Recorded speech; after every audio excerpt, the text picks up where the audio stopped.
sure. And please start the video, short video. What is the environmental peace? It's the towards environmental peace.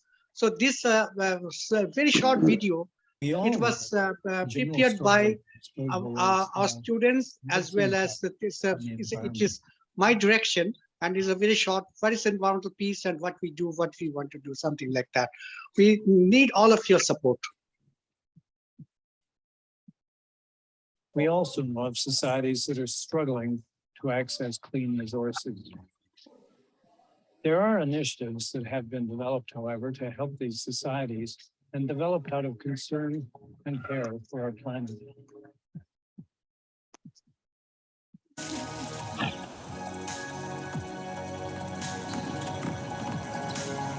The case still stands that the human population has significant problems to solve to turn around environmental issues. The motivation is, planet Earth is fundamental to what we have. According to analysis by the United Nations, an estimated 9 out of 10 people worldwide are at health risk due to air quality. Polluted air kills up to 7 million people per year and causes long-term health defects. Poor air quality has also been shown to hinder children's cognitive development. According to the World Bank, air pollution costs us more than $5 trillion every year. And this is just one environmental problem next to a plethora of other worldwide environmental. This can and needs to be changed. How can you help? Well, for starters, you can join us. We are NIU, the Nobel Institution for Environmental Peace. The term environmental peace has been coined to describe the relationship that can occur when we live in the Institution for Environmental Peace is composed of both professionals and volunteers. We use both academic and life skills to further the understanding of environmental processes.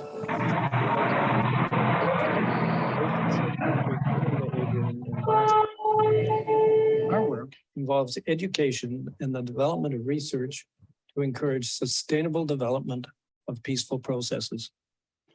Our message is emphasized through the voices of delegates within the United Nations. We need to think out of the box. NIU was founded by environmentalists Professor Bob Ganguly, an inventor, along with Professor Roger Hansel, a biologist. Together, they have generated recognition for the Nobel Institution for Environmental Peace.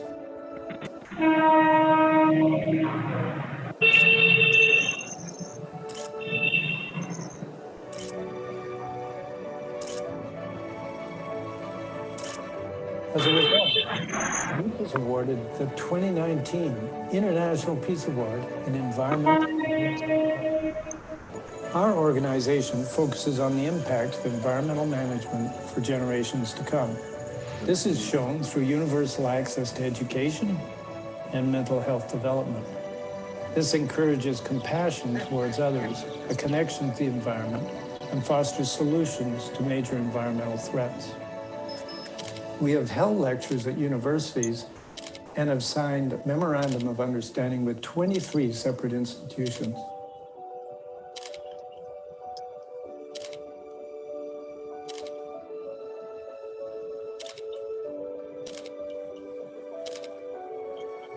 We've also hosted environmental events, and you're welcome to invite us to one of your own. We recently introduced the Nobel International University, where we offer online education. NIU is an American university chartered by NIU. Along with our focus on learning, NIU created job opportunities for lower-income individuals. We provide educational sessions, as well as certificates in basic knowledge of science and technology. We are partnered with other organizations that help us to pursue our projects. They provide spaces and support for our educational resources. On the environmental side, we support countries such as Venezuela by creating access to fresh water. Professor Ganguly has developed various environmental applications that provide air filtration for enhanced air quality. The EMICAT and FuelCat systems curb the pollution coming from vehicle exhaust pipes. This may even increase vehicle fuel efficiency. The innovative organic living filter technology is dedicated to filtering the air in hospital emergency rooms, while the rooftop air purification system provides air quality for an entire building. The COVID-19 pandemic provided an opportunity for Professor Ganguly to build on these innovations. He has taken on the challenge of creating a number of additional devices designed to combat the virus in public spaces. The solutions developed include the virus control apparatus, VCA, combining UV light, plasma, energy, and biological technology to actually eliminate environmental pathogens. The VCA strives to be a major solution in protecting public spaces, supporting the safe return to regular functioning societies amidst epidemics. With further development, the VCA can be safely used in public transportation, educational institutions, medical offices, stores, hospitals, and other public environments. So what do we need from you? We're looking for volunteers to help us make an even bigger impact. Come, join us.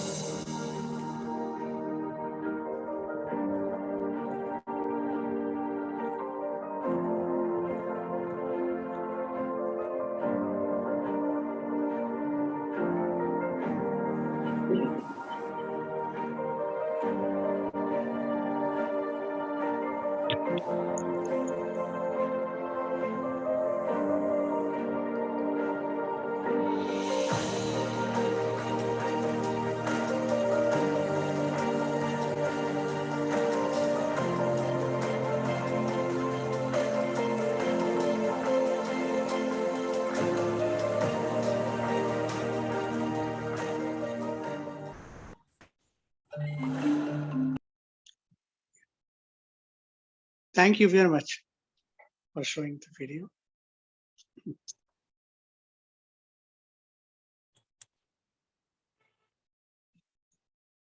Yeah, Nandini. Yes. Yes, Good next, evening. please.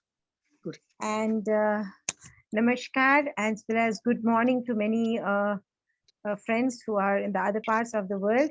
And it's indeed a great pleasure, honor, and privilege for us to be here in this first inaugural webinar, which NIU has organized. And it was for a long spell, we were thinking of making an international webinar, and at last we have been able to make it. And it's indeed a great pleasure that all of you have participated from different quarters, from the different parts of the world. So we are really, really very, very honored. Thank you so very much. Thank you, Dr. Ganguly, for giving me this honor and to coordinate this session. We are having the luminaries and the erudite scholars in our panel. So I would be glad that if we can have with us right at the moment is Professor Ratan Lal Manglu. Yes, yes, ma'am, I joined. am there, but my video is not working. I am in one of the remotest parts of Kashmir. Okay.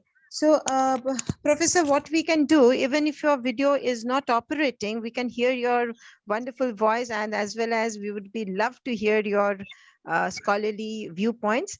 And we are having with us Professor Ratan Lal Manglu. He was also a former Ratan Lal Hanglu. Yeah, Hanglu, sorry. Former Vice Chancellor of Kalyani and Allahabad Universities. He was an honorary Vice Chancellor of NIU, Canada, and had a wide range of interests, and he had a man of infallible knowledge. He has got an interest in South Asian history, agrarian economy, and ecological climate.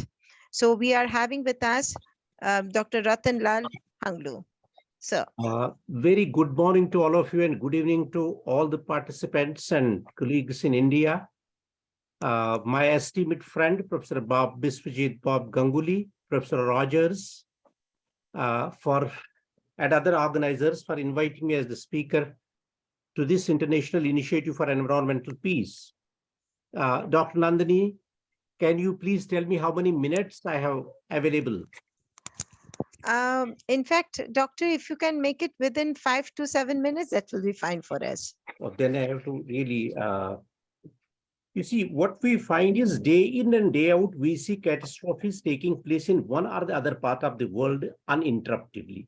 In many parts of the world, environmental conflicts are induced by ecological factors such as scarcity and destruction of natural resources. The transboundary movement from hazardous materials, the loss of livelihoods dependent on natural sources, that has also led to demographic pressure and forced migration, degradation of resulting from the climate change also. Some of the circumstances have resulted in trade disputes and assumed more serious dimensions by contributing to violent clashes in areas where environment has already suffered from very serious depletion. For example, in Africa, in South Asia, in many other countries of the world over, where many inter and intrastate conflicts have fueled the greed for resource extraction, which has resulted in ecological depression. Environmental crisis is increasing risks to security and peace worldwide. India's Indus, Chenab, Sindh, and Kaveri water disputes are classic examples. Look at Burma, Pakistan, Kashmir, Palestine, Iraq, Iran, China, Libya, Egypt, Syria, Iran, Turkey, Ukraine, Taiwan, Hong Kong, and the attitude of bigger powers such as US, Russia, and Europe.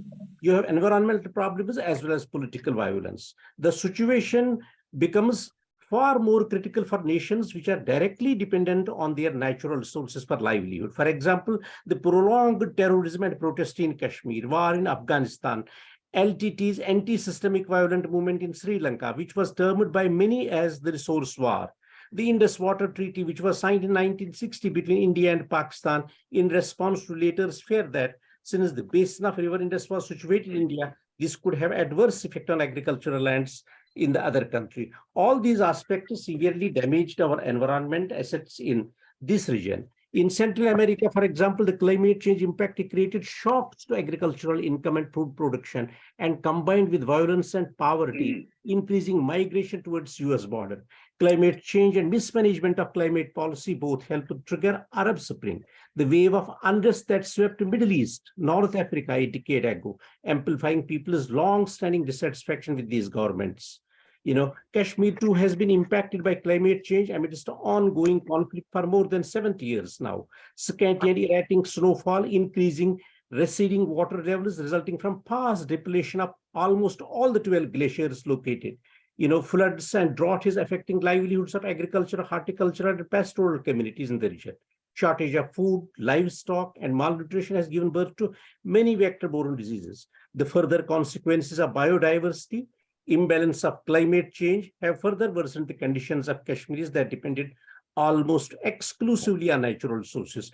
Due to declining water levels, several rivers and rivulets have disappeared. Long-term viability of any existing and potential development schemes in the fields of irrigation, agriculture, horticulture, hydropower, tourism, drinking water supplies are totally dependent on the snowfall and glacier. The unplanned urbanization, mismanagement of Jhelum and other rivers, with most of the wetlands that used to act as a sponge during flooding being urbanized and converted into concrete landscape. It has also been observed that snowline is moving up in Kashmir Himalayas due to scanty snowfall and higher temperatures.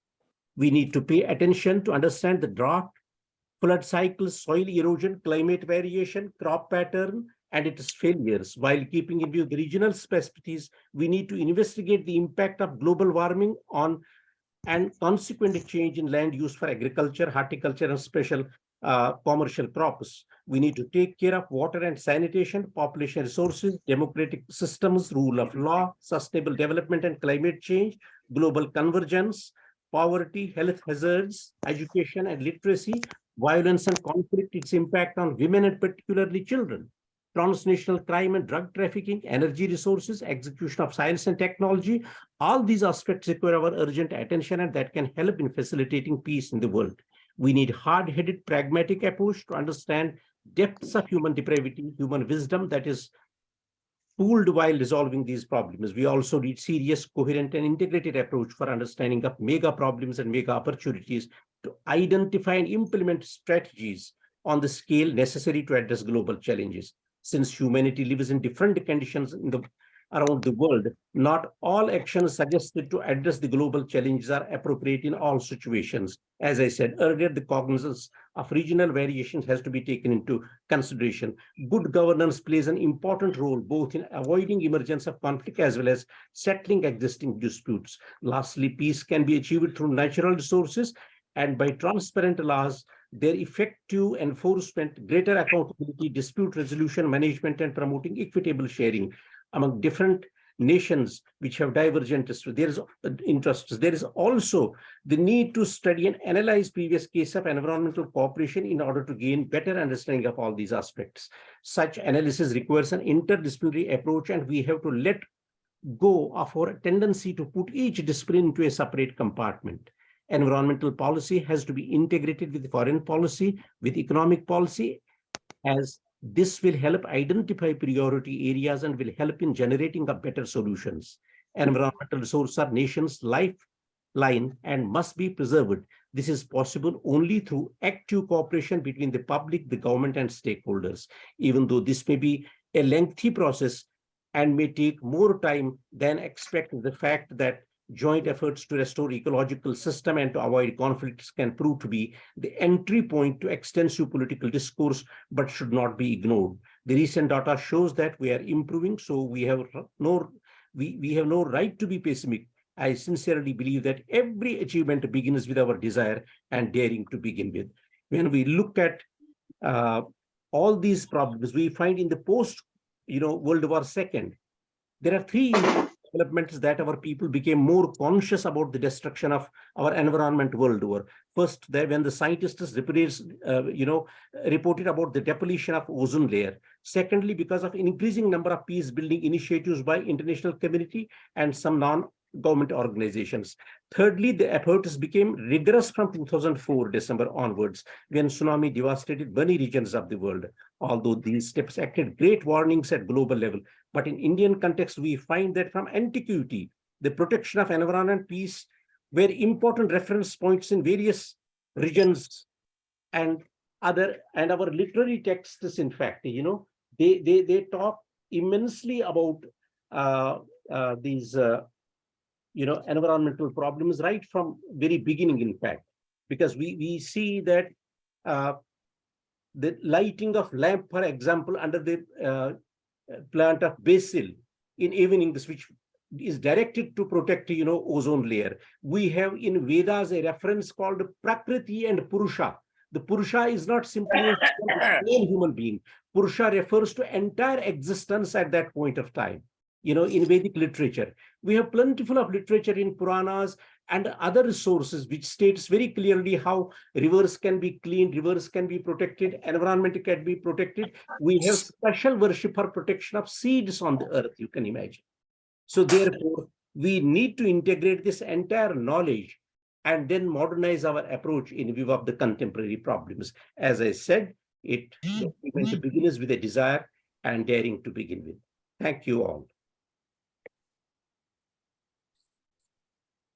Thank you so much, Professor. It's indeed a great, I would say, an eye-opener to know so many things. And mostly, we would definitely have your long session of when we are going to call you for exclusively your understanding and how we can deal from our point of view on this particular topic that we have started under NIU. So thank you so much, Professor Dr. Hanglo. Thank you, ma'am. I tried to condense my thought because otherwise I know it is such a engrossing, and these are the very, very pertinent issues. Knowledge, in fact. Absolutely. Very pertinent issues. And the way you explained, even in a nutshell, you had almost touched upon the major points, and we have already jotted down, and it's all been recorded. We will be putting it in our website. And definitely we are calling all the speakers over here tonight, especially for an exclusive discussions and discourses which we are going to take under the NIU banner. So thank you so much, Professor, once again for being with us. Please stay with us. Thank you. We are having our next speaker, Rania Lampo, Warm Hi, greetings from Rania. Greece. Hi. Yeah, hi. It's indeed a pleasure to meet you once again. And we would love to listen from you and how you think about it. And if you can make it very, very brief, because the one thing I would love to share that with Dr. Professor Ganguly and Dr. Roger Hansel is there, that this particular is our inaugural session. It's an inaugural seminar, a webinar rather. And all the speakers, all the erudite speakers will be getting a chance for full discussions and discourses, and course materials are going to be put into our website. So I would definitely, we would love to hear from Rania about her understanding of environmental peace. Thank you. Well, warm greetings from Greece. I'd like to congratulate Noble International University, an institution for environmental peace, for the amazing work they're doing. And of course, I would like to thank Professor Ganguly and Roger Hansel for their invitation.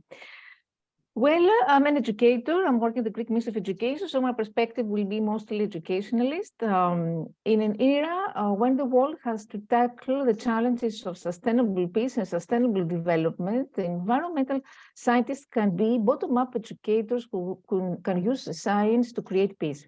So in recent decades, debates about the relationship between the environment and peace have focused on how environmental problems like resource scarcity and climate change are likely to create or exacerbate conflict. The emerging discussion that links rising temperatures caused by climate change to increased incidence of conflict shows this tendency. Environment, peace, and conflict are important areas of research, and research on environmental change and human security, climate change and armed conflict, environmental peace building, political ecology, securitization environment. All of these are very important and interesting areas to explore. And why human security? Human security is this condition which people, communities have the capacity to respond to threats, to their very basic needs and rights so that they can live with dignity. Environmental change threatens these conditions for human lives, and therefore it constitutes a risk to the security of persons. So the ways in which people and communities attempt to sustain their security in the face of environmental change may influence peace and conflict. So this undermines human security, and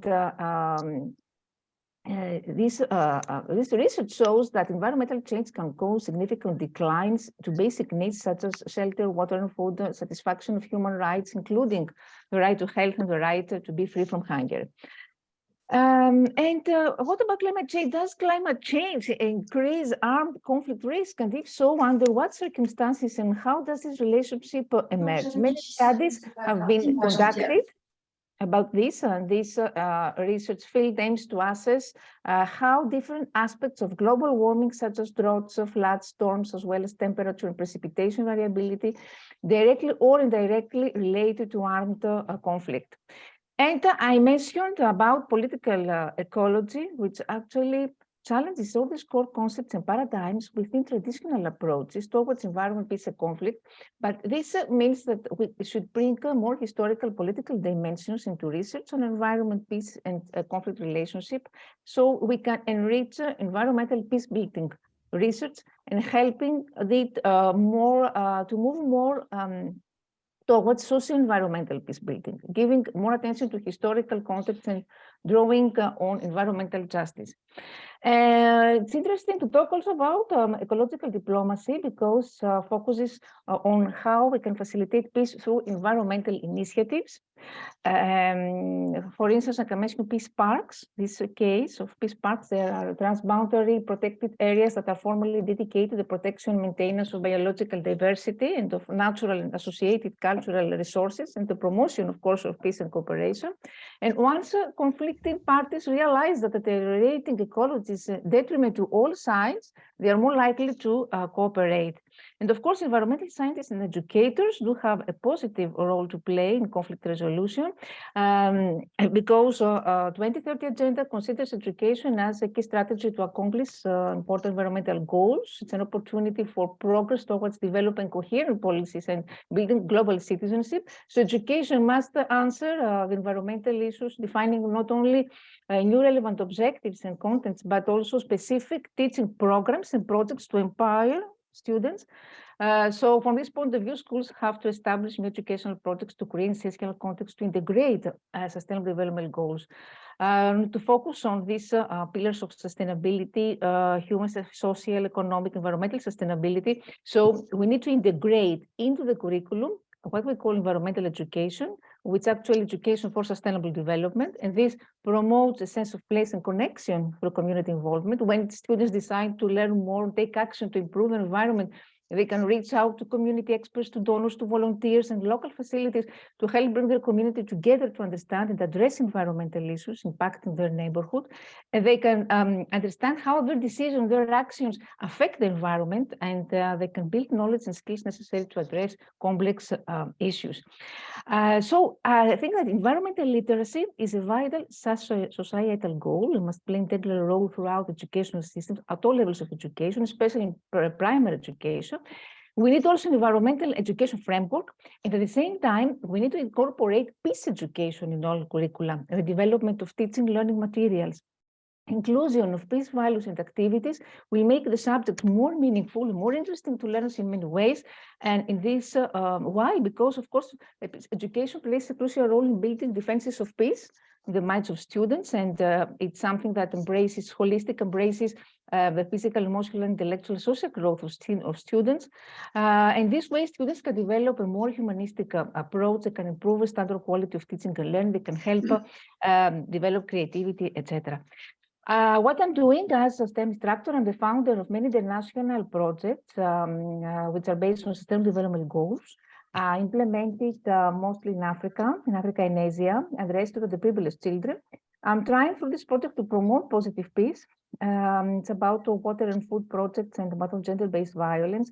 Why? Because positive peace is based on sustainable investment, stability, and high standard of living. Of course, this project cannot stop wars, but they can improve the quality of life of these children who suffer from the only disadvantage of negative peace. We talk about students who don't have water to drink, have to walk in order to find clean water to drink. And recently here in the Greek Ministry of Education, where I'm working, I have launched a new environmental program, which is called SOS. We're changing the Earth climate, and it's addressed to primary school students. It's a program which focuses on 5 sustainable development goals, where students have the opportunity here to learn about the climatic zones of the Earth and all these factors that define the climate. They have the opportunity to experiment, to create, to collaborate, to utilize experiential, exploratory, discovery learning methods and collaborative approaches. And why all this? What to obtain? What to highlight environmental issues, to inform and sensitize teachers and students about climate change and cultivate the concept of active citizenship. And through this program, my aim was to encourage students to deal systematically with scientific environmental issues from an early age, and therefore enhance their social sensitivity and their environmental responsibility. So thank you very much for your invitation. Thank you so much. And in fact,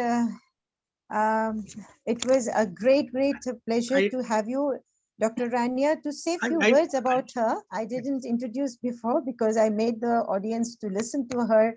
You know, such a, when she speaks, we all listen because there's so much things that she contributes to the world and to not only to her own country, but to the whole world. She is the Global Peace Ambassador in Greece. Rania had also a multi-awarded global educator. She is also a STEM instructor, a neuro education researcher. She is widely acclaimed personality. She has been selected as a global icon in 2020. A big round of applause to you, Rania, for being with us, and it's an honor for having you in our I want to say something that through this project, the water project, we obtain sanitation filtering equipment for these students who don't have this possibility not even to filter the water. And 6 wells also were drilled in areas of Malawi. And for my food project, it was inspired many teachers in India who visited slums and educated the families, and they donated their money. So it had a great impact. Although I didn't have any sponsorship, I mean, I started all alone, and the impact was great. And finally, we obtained sanitation filtering equipment. I mean, we can do miracles through educational programs. That's why I'm Mhm. trying to encourage and to guide my colleagues on how we can integrate programs about sustainable development goals into our curriculum. And hopefully our minister this year introduced a new cognitive discipline, which is called the skills of labs. And for the first time, we have a new thematic sessions like environmental awareness. For the first time, it's an optional cognitive discipline, is an option, and also volunteering service learning, which also related, it's closely related, volunteerism with environmental awareness. Yeah, we do need a lot of volunteers, and especially Exactly. Dr. Rania, we are going to call you also in our next session. We are making it into a kind of a course where we can discuss, and we can also make the volunteers to be more empathetical about the problems. Wherever they are, they can operate in their own country, but we have to give them a systematic, a sustainable way out so that they can carry out the mission. We cannot reach to many people or many parts of the world, but at least we can do something for our neighbors, something for our own people, as well as we can reach out. So that is also there in our pipeline, which we are going to operate very soon, and we are always in touch with you, and I know you are part and parcel of NIU.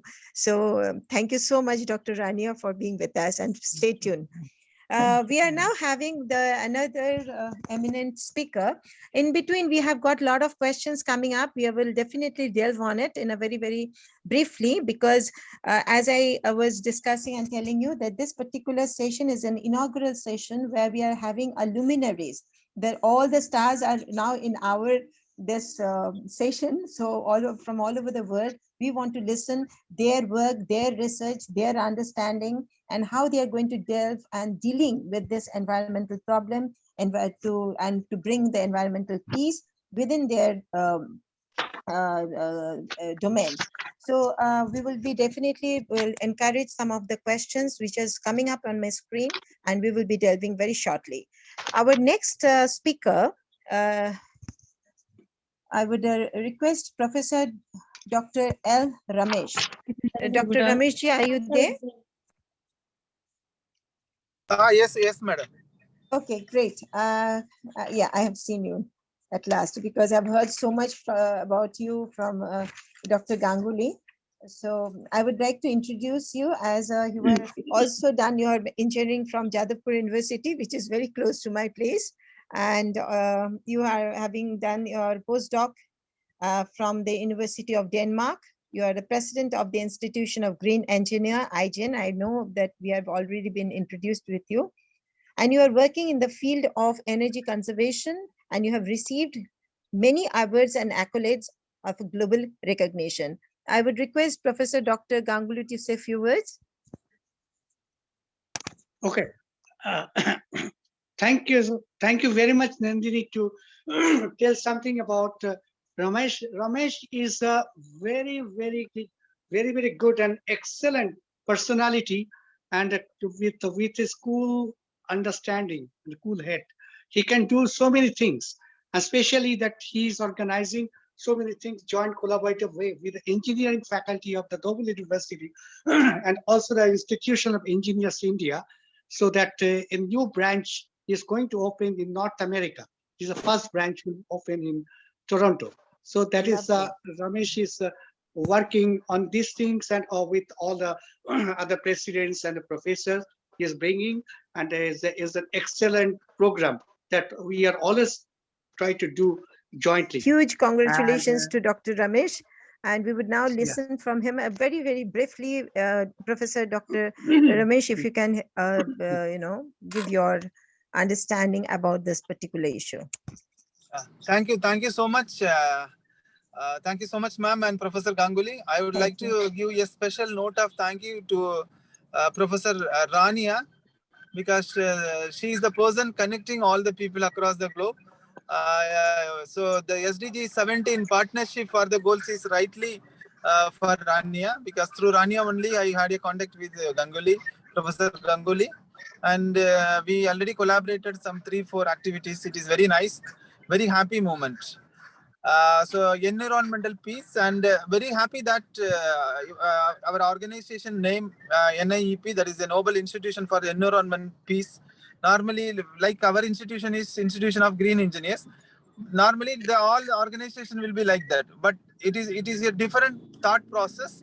A piece is connecting to the environment, so that is always very nice, because we can do a lot of activities for the environment, but connecting the piece, it will give more value to the human people.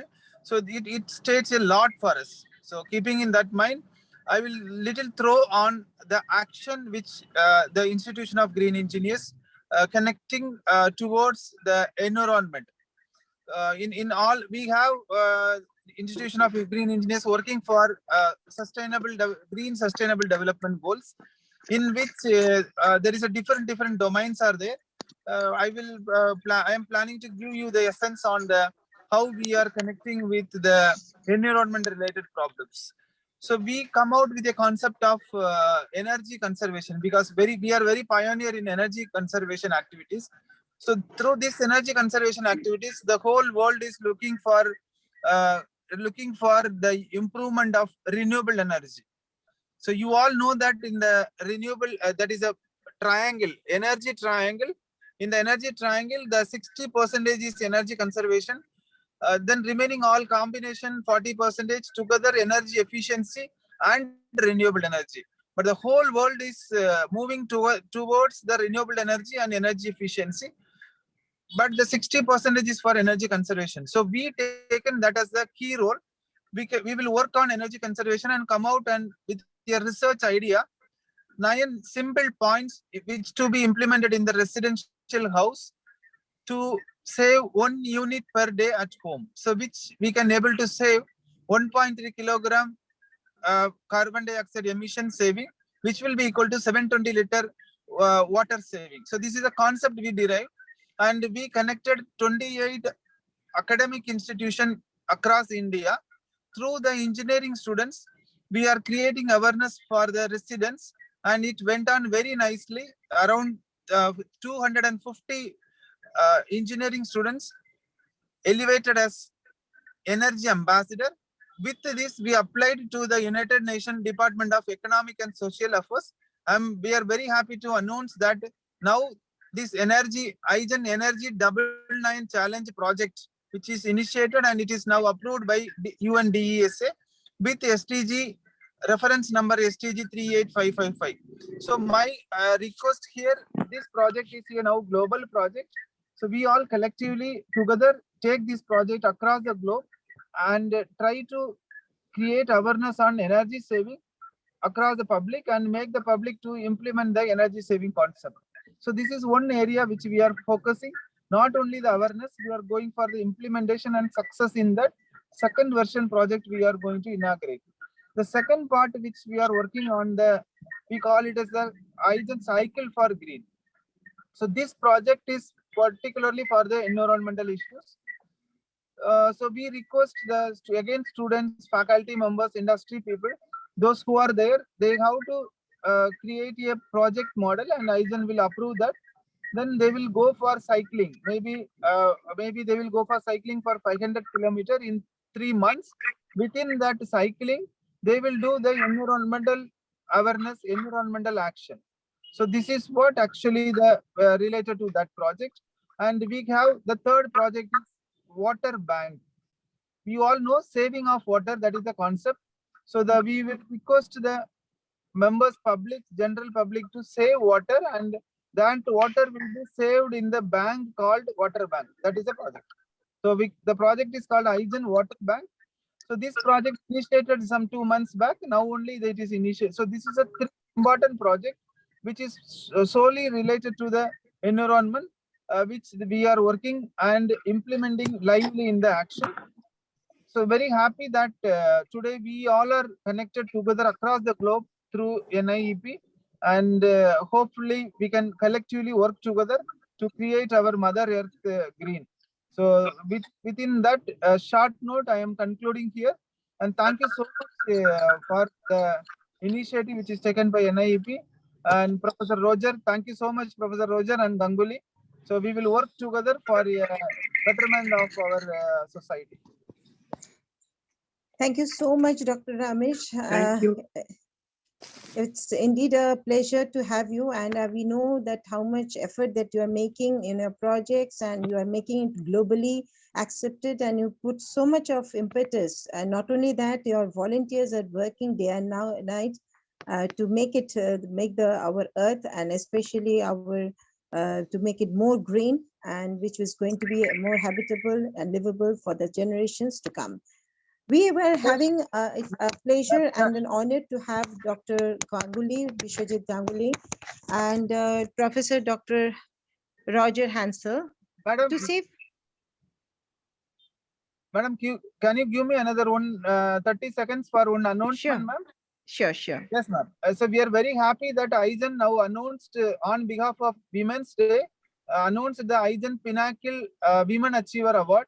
So that award is for particularly for the women green thinkers, those who are working in clean air, water, safety, environment, like that, sustainable agriculture. I request the people, professors, industry people, participants, those who are here, I request to apply for you can promote this and ask the women contributors to apply for the award so that it will be helpful. We should recognize them. It is a good thing that March 8, the program is there. So this is one announcement. Second announcement, another happy announcement with NIEP and Aizen announced the award called Aizen Volunteer Recognition Award.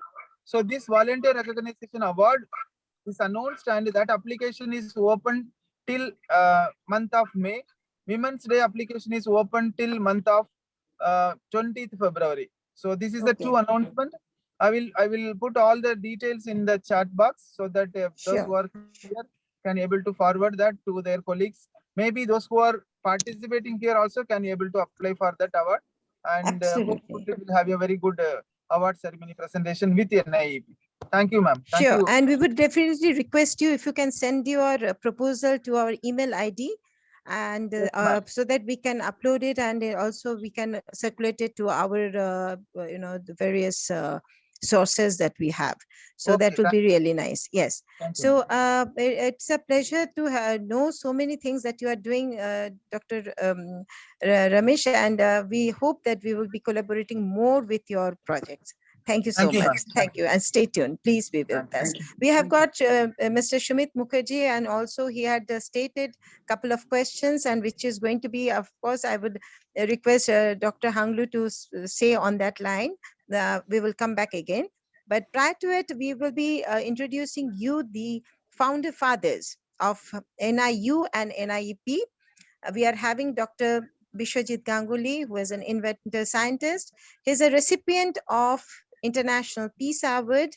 It is his brainchild that NIEP and NIU had been formulated, and we are all here because of them. He was also a chairperson of the Planet for Environmental Peace. Dr. Bob Ganguly, Bishwajit Ganguly, is a man of infallible knowledge and has widely given lectures at many universities and eminent universities like MIT, Toronto University. He had given long lectures and visiting professors of Harvard University, Stanford, Cambridge, Oxford, and so many eminent universities around the world. He was also done many work and inventions on the environmental pollution control. So we are very, very honored to have you, Dr. Ganguly, and you have initiated, and we are so very honored to be part of your this noble mission. We do have also among us Dr. Professor Roger Hansel, and is Professor Hansel there? Hello. Yeah. So yes. Yes. Good to see you. So how come that I am missing your, sometimes we always miss your camera or, so how are you, doctor? I'm 83. Still young, still going great. Yes, 83 is just it's just a number. So that's Nandini, nothing. Yes. Nandini, age is the number. Still we fight Absolutely. karate and judo. Oh, wonderful. Scientists are really doing good, that should be the spirit of a scientist. We always feel that the scientists are zombies and they don't go for any playing and nothing. They are always also we did in the New York Times Square for Oh, some how come I disabled. missed it? How come I missed it? That's great. This- So we are having this- Professor Dr. Roger Hansel. He is just 82, still very young, still with a lot of energy in his heart and in spirit. Professor was a president of our NIU. He was also an executive director of NIEP. He's a visiting professor and lecturer of Cambridge and Oxford University. He's also having a forte in the Morris folk dance, and he's also a musician. So apart from his academic excellencies, he's also a writer. And apart from that, he's also of course, the acting director of the taxology program and the program of the University of Toronto. He was a joint professor of the Institution of the Environmental Studies and Zoology. There are many, many more. And when I was going through their CVs, I was so blessed and so honored that to be part of this mission and part of NIU. So now our next speaker, I would be very happy to call Professor Arvind Asbel. So I would request Dr. Ganguly to introduce. Yes, one very bad news.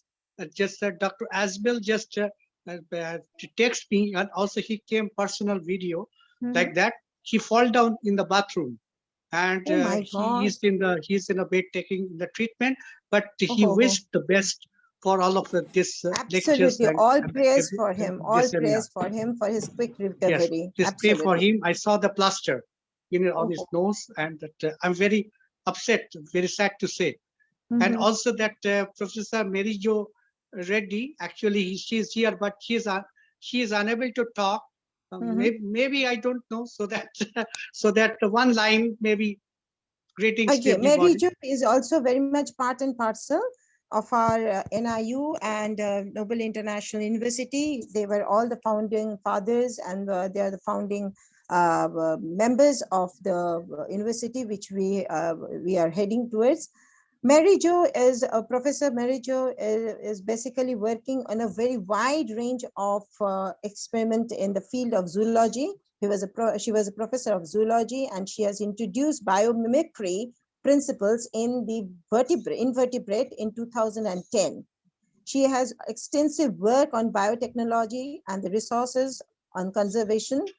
And so we unfortunately missed Mary Jo, Dr. Professor Mary Jo this time, but hopefully we will be hearing more from her and from her when she is going to come back.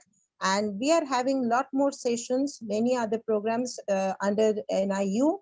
And this is an inaugural webinar that we have organized just to give you that what we are exactly heading towards on this particular topic, that is environmental peace, which is pertinent for this particular university. We are all working on that, and the various courses that we are also trying to put in our university, so that students who cannot visit physically to Canada or USA, but they can avail the opportunities and getting all kind of help, support from these scholars who are internationally so much acclaimed and their experience. So we will be definitely putting all these things in our website very, very soon. So keep an watch on our website. So we are having Professor Dr. Mark Stoico. Can we call Dr. Mark Stoico? Yes, I am here. Can you see me? So, hi. Yeah, I got it. Greetings. Hi. Good evening. I would like to introduce you later, but before that, we would love to hear from you. Thank you, Dr. Nandini Sina. Thank you very much for your welcome. Thank you. And let me begin by first addressing President Dr. Professor Roger Hansel and Chancellor Dr. Professor Bob Ganguly. Thank you very much. Also to the fellow members of Noble International University. It's an honor to say a few words over the next 4 or 5 minutes. Roger and Bob asked me to speak on what we should be doing at this point in time. And of course, these remarks are circumscribed by the vision and the mission of Noble International University, which is environmental peace in a world of poverty, of hunger, and of ill health. And my remarks are a personal reflection, and I hope they have some meaning for you. So what should we be doing? It reminds me of my teaching business strategy. It's the second question of strategy. And that question is, where do we want to go? And where do we want to go is preceded by where are we now? And then that is succeeded by how are we going to get there? So I'll begin with where are we now? And it may be said that I personally don't live in a world of poverty, of hunger and ill health, yet the world as a whole is filled with poverty, of hunger and ill health. And because I'm called to love and to serve my neighbor, I bear responsibility for this affliction in the world. Indeed, many years ago, I was called to be a man, a subject, a husband, and a father, and a man created in the image and likeness of the divine, of God, a subject of obedience and duty to civil authority, a husband called to a union between two to make one, and also to be procreative. And then finally, as a father, to nurture and to protect and to guide. So furthermore, I was called to vocation. In 1992, I was an entrepreneur. Are we okay? Sounds like we're okay. And then in 2003, I was called to palliative care to serve the dying as a volunteer. And still again in 2004, I was called to custodianship by a modern day prophet, and that is Professor Roger Hansel, as well as Professor Bob Ganguly. So the two of them joined together, and they introduced me to pedagogy in 2012. More recently, in 2017, I was called to the clergy. And so what do they all have in common, all these callings, all these missions? Well, to begin, none of them are my projects. And instead, these are projects that are revealed to me. I'm called to them and I'm sent on mission. Custodianship consists of education and research in the environment, of sustainable development and peace processes. And these three I apply to teaching entrepreneurship. And theoretical research in entrepreneurship, internationalization, and effectuation in particular. So education in the pedagogy of entrepreneurship, as well as applied research in digital transformation of processes, of innovation for knowledge transfer and engagement through human-centered design. And for the palliative, it is volunteer service at Dorothy Lay Hospice in Etobicoke in Toronto. And recently, in an article published at Humber College, my employer, I was quoted as following, quote, "As my calling and purpose in life, I know it to be in the service of those who are dying, for those who are approaching the end of their lives. And they are seeking a simpler and more centered existence. They emit tremendous love and they respond and reciprocate to the love they receive, and they sense it around them. And this love nurtures and feeds me, and it continues to give me my life's purpose." Close quote. Noble International University calls me to mission in social entrepreneurship. And that's the first course that I'm teaching at NIU. And social entrepreneurship has as its center environmental peace. Social entrepreneurship consists of obligations that business has to society. It promises to end daunting poverty, hunger, and ill health. And it teaches the practice which participates in the good. So to paraphrase from the same article published in Humber College, quote, "One of the great revelations in my experience with teaching and learning is that research, much like social entrepreneurship, participates in the three transcendentals of life. And these three properties are truth, beauty, and goodness. The interplay and the connection with truth, beauty in discovery, and goodness in impacting real change. So I celebrate the privilege of being an instructor who chooses to interplay with objective truth. For truth is attainable, it's reachable, and it's understandable. And the best part of it is that truth is teachable. If a concept can be understood and explained, then by definition, it can also be taught." Close quote. So I return to the question of what should we be doing? And I do not offer you a prescription, but I give you my personal reflection, and I hope it has meaning for you. And to borrow from another well-known metaphor, Jacob's ladder, found in Judaism, in Christianity, and Islam, Jacob's ladder is the link between heaven and earth, between humanity and the divine. And the saints and the angels ascend and descend this ladder. Jacob's ladder carries the hope of true peace. And worldly peace on its own is evanescent. We experience a period of peace, and it's followed by anxiety. Witness the effects of the pandemic over the past 3 years. We also experience a moment of peace, and it is followed by war. Witness the war in Ukraine. And still another moment of peace, and it's followed by natural disaster, leading to more poverty, hunger, and ill health. And witness the earthquake in Syria and Turkey. So there is a second type of peace, though, and this is a peace that endures. It is a holistic peace, and it is found in Jacob's ladder. Environmental peace is this enduring peace, for it conquers poverty, hunger, and ill health, and indeed it even conquers death. So this brings me to the end of my short remarks, and I thank you, all of you, particularly to our President and Chancellor for calling for me and sending me on mission. Thank you. Thank you, Dr. Nandini. Thank you, Doctor. Thank you very much, Professor Stoico, for his excellent speech. Okay, now that's we want to invite Professor Julian Gojar, because he has a very short time.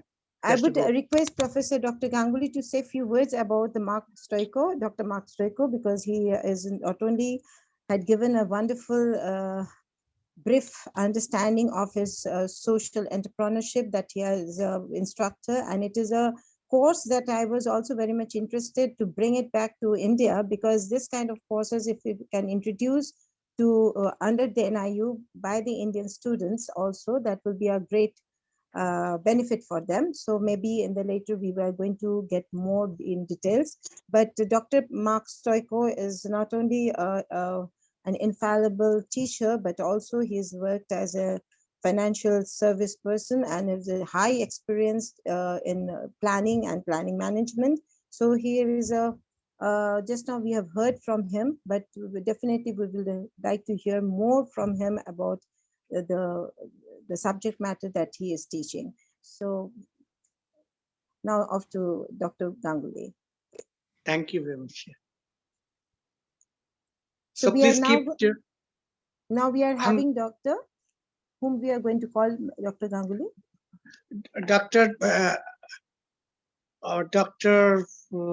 Dr. Julian Gojar is yes, and he is an outstanding personality expert in the field of the psychiatry, as well as he taught internationally, and excellent speaker and doing lot of things altogether. He is the faculty member of the Noble University in the 3 different faculty. There's a school of law, school of Western medicine, and school of holistic medicine also.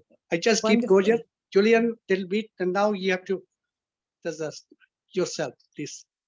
Thank you, Bob. Thank you, everyone, for coming. And I'm sorry that I have to leave very shortly, but my talk is going to be as brief as it can be, and it just piggybacks on what Dr. Stoico said. My work is mainly in dealing with violence to people at different levels. And what is the paradox that peace has when we deal with violence? And before I go into that, I just want to talk about Thich Nhat Hanh's quote, the venerable monk from Vietnam, who said, "People usually consider walking on water or in thin air a miracle. But I think the real miracle is not to walk either on water or in thin air, but to walk on earth. Every day we are engaged in a miracle which we don't even recognize.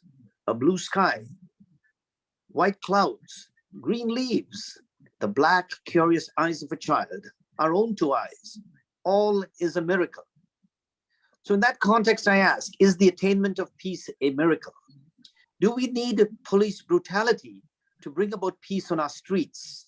Does peace come by carrying arms, as our neighbor does?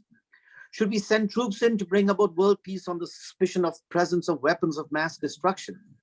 How fast are we responding to earthquakes in Western Asia? Or are we stressing about our mortgages when people have lost their homes and lives? Medicine is about saving lives, but as psychiatrists, we save minds. Do we work on a mind or a collective mind? The mind of a group of individuals like this organization? Do we focus on the individual or the mind of a nation when we want executions of peaceful protesters to stop? Dr. Singh, who was at this conference a little earlier, said in her existential concepts in her research thesis, she talks about several worlds that we live in. The Umwelt, meaning the world around us, the Mitwelt, the world within us, how we relate to one another, and the Eigenwelt, the own world about our thoughts and feelings. These worlds are universal dimensions in which we must exist as human beings. We must all breathe and eat. We must all live in a cultural human world. We have our inner thoughts and inner lives. That's the psychological aspects of it. We have fundamental beliefs about the world, and all meanings make meaning of all matters. Indeed, she says, there is a fourth world, then that's the Uberwelt. It's the spiritual and philosophical world, the world that Dr. Stoiko talked about. This was established by Emmy Van Dusen in the late 80s. It is this world that the Noble Institute of Environmental Peace is founded on. We are here to share thoughts and ideas and bring a variety of skills to the table. The time is now for the leaders within this organization to step up and put existential thought into pragmatic and real action. Who and when will it be? That's all I have to say to this group. Thank you.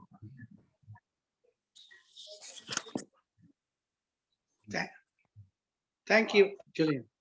Thank you. Yeah. Nandini?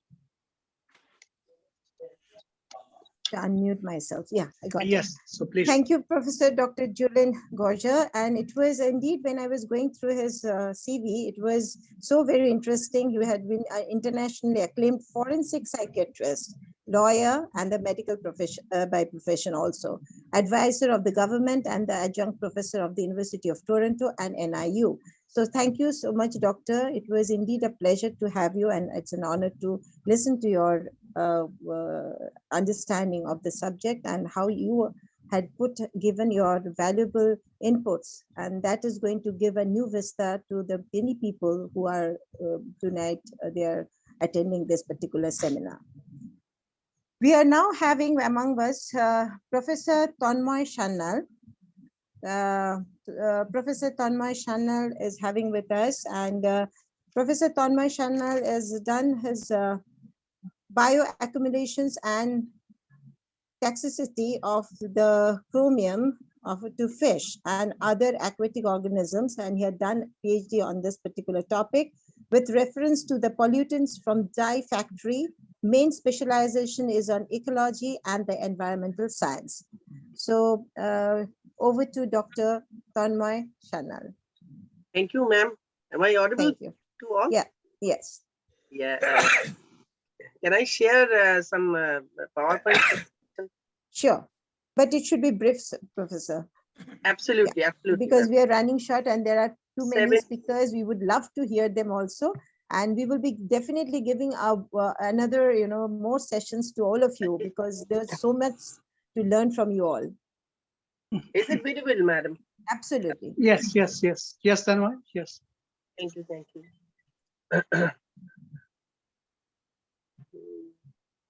Wait, I think, yes. Actually, I am very much humble to NIU to calling me on this auspicious occasion, and I think it is a roadmap of our one-year calendar in future, how our work will be in next year for sustainable development and green peace and environmental peace, and what will be our movement in future years. So coming in my topic, feeding the planet, saving the planet. the interconnectedness of global hunger and environmental peace.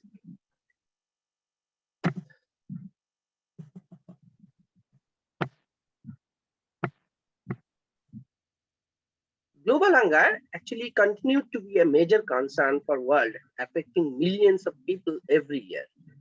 The main reason of poverty, lack of access to food and inefficient food systems.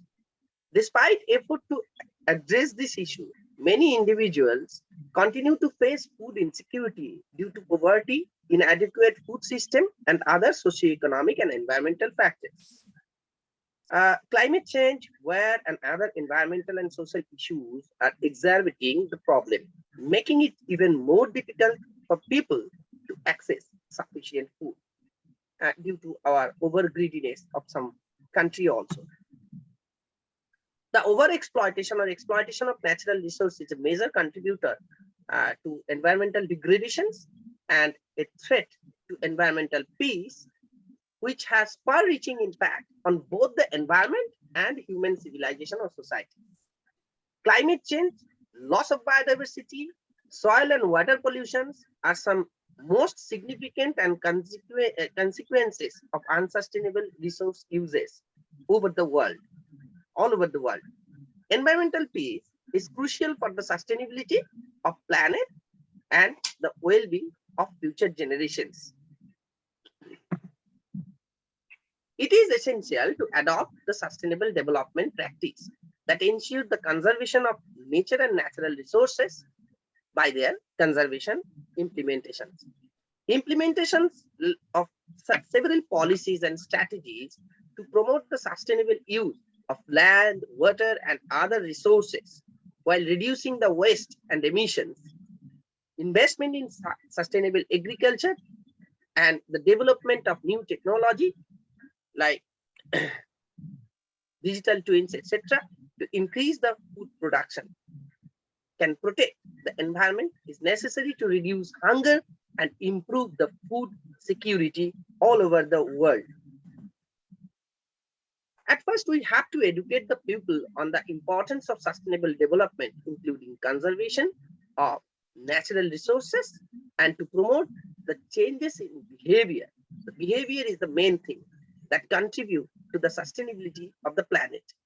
Government, organizations, and individuals, the organizations like NIU, must work together to develop and implement the sustainable development policies that prioritize the well-being of future generations. The United Nations already adopt the Sustainable Development Goal, SDG 17 within 2020-25, calls for stronger global cooperation to enhance sustainable development and achieve the SDGs. The concept, I think, the most important concept of one Earth, one nation, recognize that all nations, people are interconnected and interdependent, and that the well-being of each nation and its civilizations is linked to the well-being of the planet.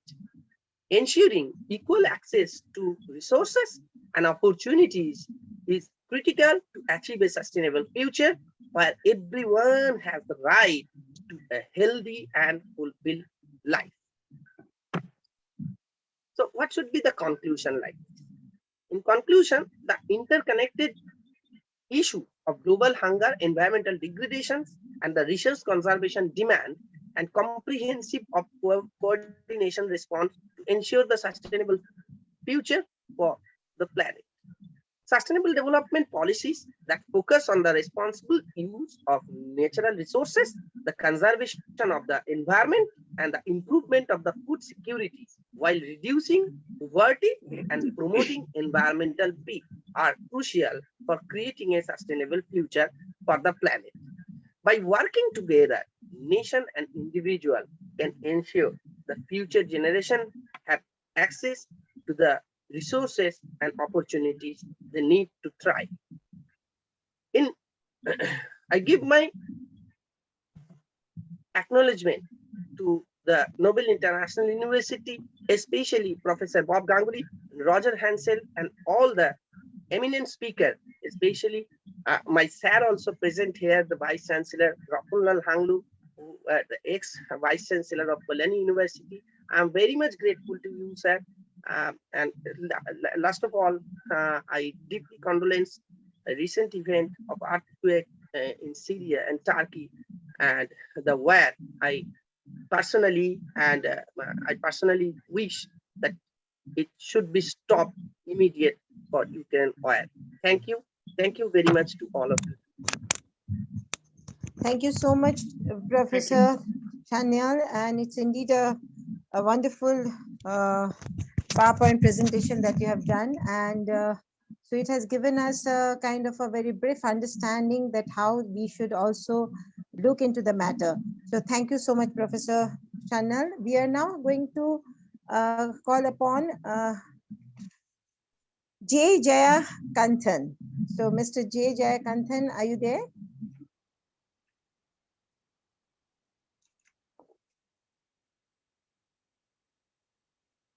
So we can go to the next speaker. So maybe Okay. he's not here. Okay, so we will wait for, yeah. So we can have Professor Kalpana Satija? Yeah. Professor Kalpana Satija? Kalpana was there. Just 1 second. Yes, so. Okay, what is, okay, maybe that I will. I'll try to connect. Okay, fine. So we have also Dr. Ashok Nargis. Kumar. Okay. We want Dr. Ashok Kumar Dhali? Yes. Yeah. So we are also having Dr. Or where is she? Where is he? Sure, we will be having Dr. Ashok Kumar Dhali. Professor Dr. Ashok Kumar Dhali, is he there? No, she's not here. Okay, so we move on to the next speaker. We can have Dr. Nargis Azizi. Nargis Azizi, Dr. Nargis Azizi. Yes, I'm here. Hello, everyone. Hi, Doctor. Thank you so much for inviting me. Hear me? Thank you so much for inviting me to speak in this precious webinar. Yeah, and I would love that to say a few words about you, and after that you can introduce yourself. But Okay. mobile அப்படியே of பண்ணு லக்ஷிதம். I would request others to just mute your microphone.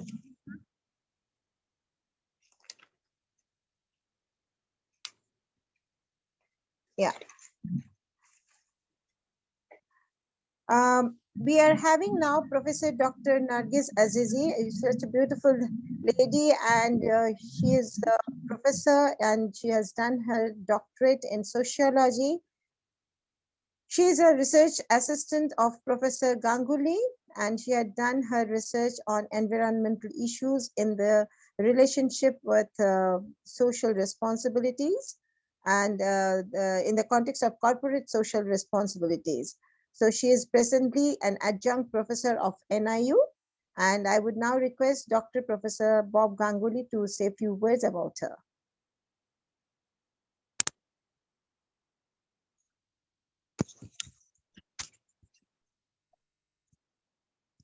Professor, you have to unmute yourself.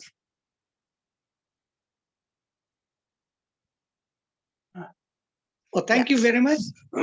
That I can see that Nargis, Dr. Nargis Azizi is here. So Nargis is an outstanding, brilliant scholar in her works and activities. She's originally from Iran, and she came in Canada. Now she lives in close to Toronto, and she's working excellent and for her research on the field of the sociology and with the other subject. She's a very, very helpful as a volunteer research assistant with our organization. And I wish her all the best for the current situation of the Iran. So she came here, and her existing family is still there in Iran. They will come soon. Also, that her other family member, Dr. Shima Azizi, he couldn't join. He's a lawyer in there in Washington right now. So I believe that Nargis, Nargis, you introduce and you can tell about the situation and how the peace, how you think about the peace of the Iran and what is the solution. Yeah, that's very, very pertinent. I think that is the topic that we should be really looking forward to hear from you, because we know how difficult for Iran, even for the most of the Middle East countries, that especially the women. And it's a huge struggle. It's a huge, I would say, a challenge to empower yourself. So I'm really saluting you, Dr. Azizi, for making this effort, coming to Toronto, working under this kind of situation, but yet you have proved yourself. So thank you. So we are now to Dr. Nargis Azizi. Thank you so much for interesting to my country problems. Actually, there are some problems in my country about actually, especially for women situations. I was a sociologist at there, but I worked in it's one of the biggest organization in Iran. In fact, I didn't work a lot about the problems or political problems in Iran,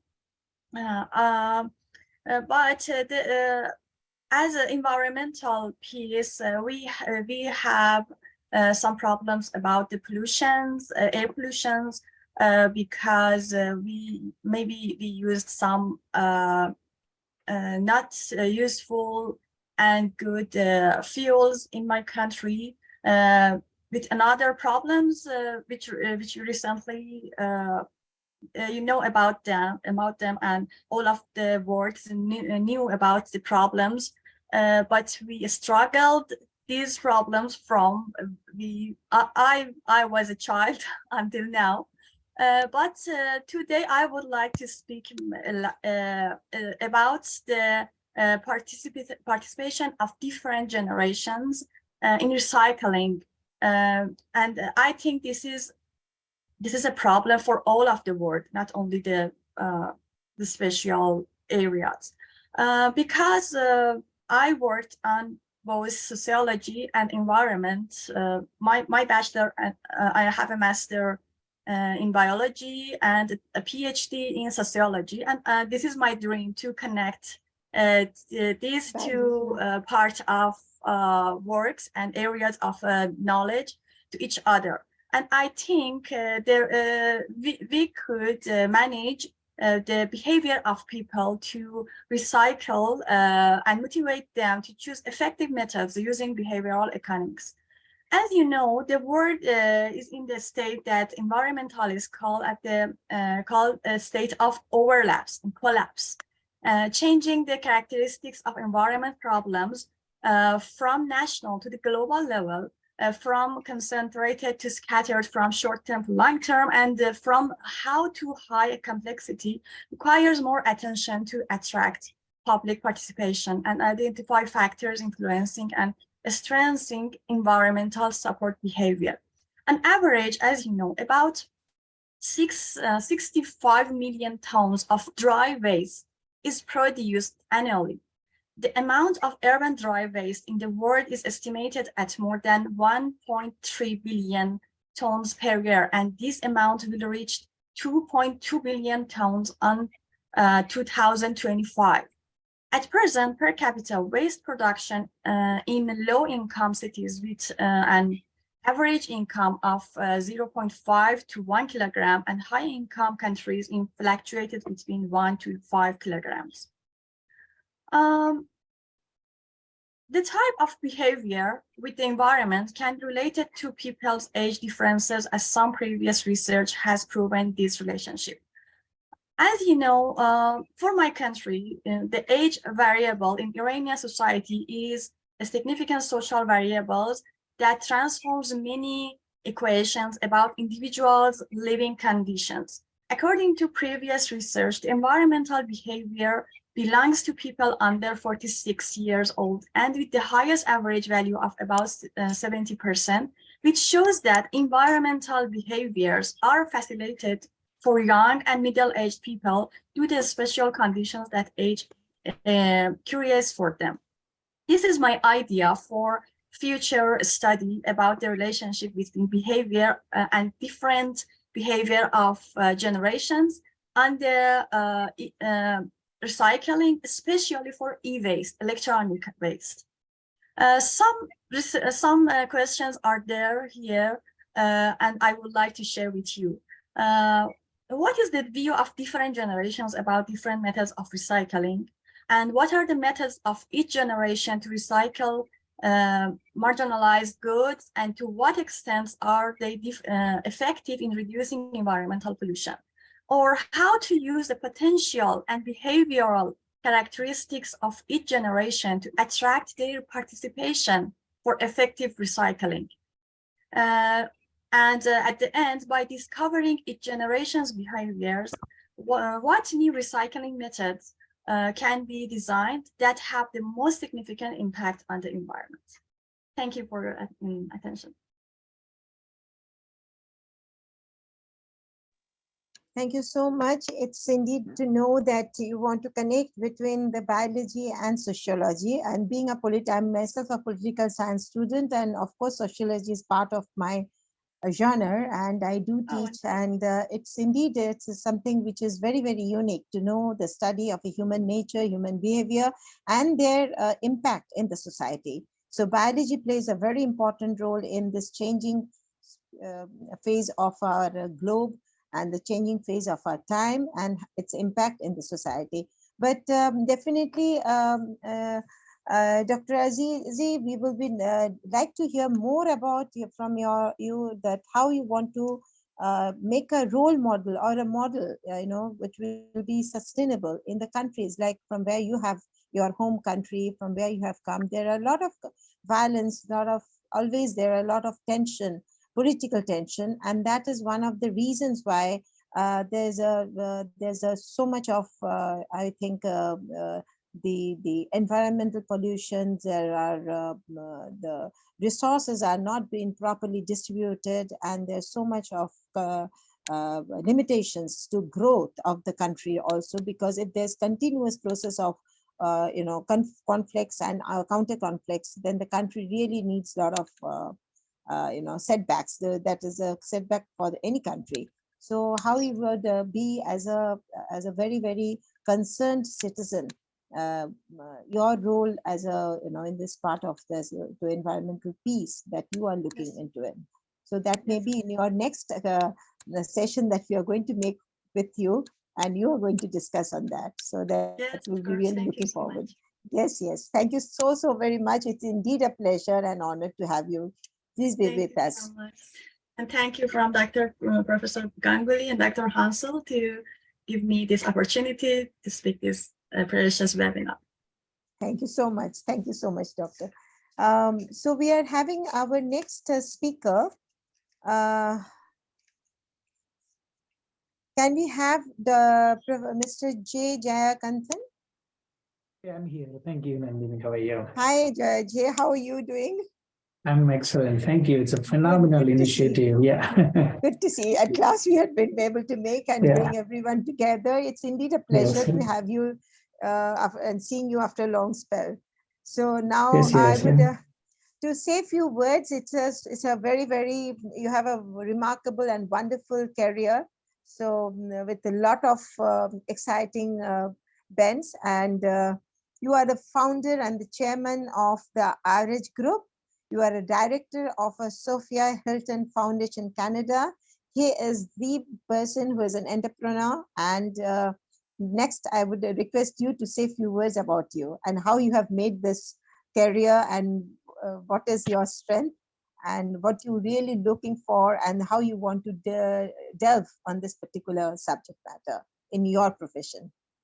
Thank you. Thank you, Nandini. And it was a phenomenal introduction. First of all, I want to say a huge thank to Dr. Bob Ganguly and Dr. Roger Hansel, the entire team. Like I know how they have worked really hard to put this together. Let's give a round of applause for all their hard work. It's and with the team, Nandini, and for me, like I'm a digital marketing professional because I help Fortune 500 companies here with their digital marketing and planning and so on and so forth. So when Dr. Bob approached and he told me about the vision with the Nobel Institute and the Environmental for Peace, I fell in love with it. And I said, because of my expertise in marketing, I said, I will jump in because this is the perfect opportunity to do.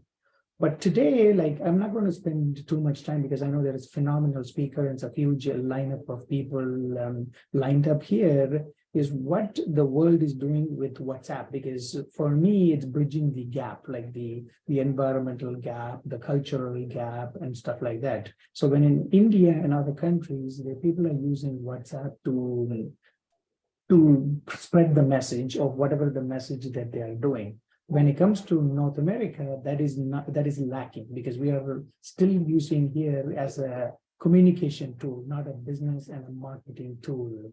So what I will be, maybe I will later on, because I had some challenges coming in because it was a freezing rain today. But what I wanted to let everybody know is like, maybe I will talk after some time, how you can actually effectively those tools in order to get your message across. There are very specific strategies there. So how even to take the environmental message and take it to the grassroots, because everybody is especially using the WhatsApp in the font. So the message is no longer in the emails or in the social media. Now, even it is in the social media, but we can actually use the WhatsApp tool to spread the message. So my vision and my purpose for being here on this platform is to listen to all the wonderful speakers, maybe because at the end, make a call to action, say, okay, how do we take this message to everybody around the world, not only in India, like around the world.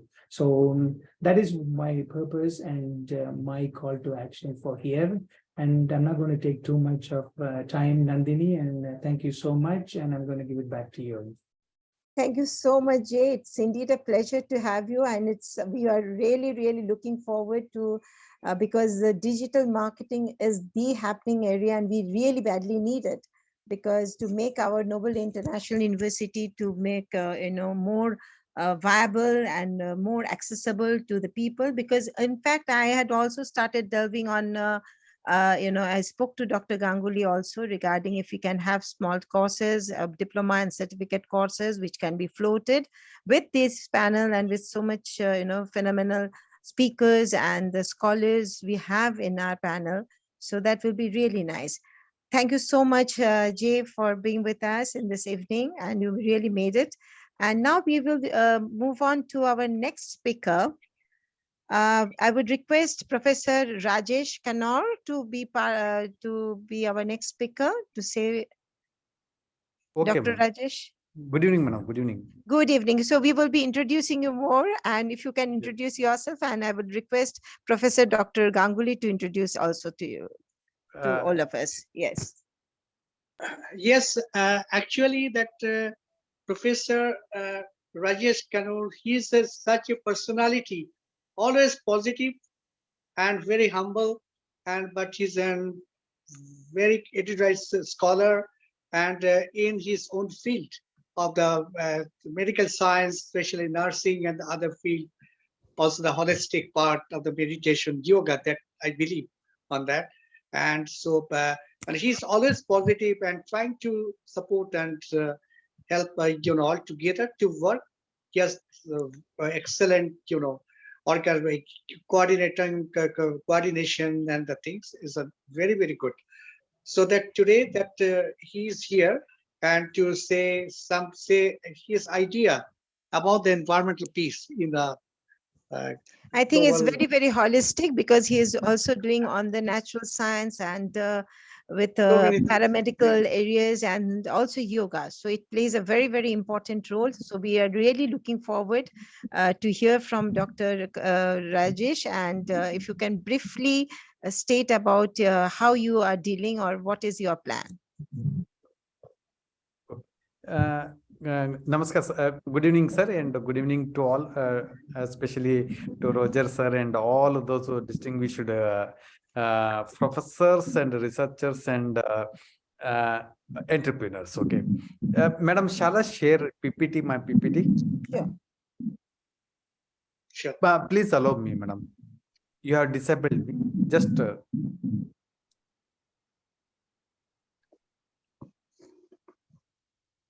host disabled participant screen sharing.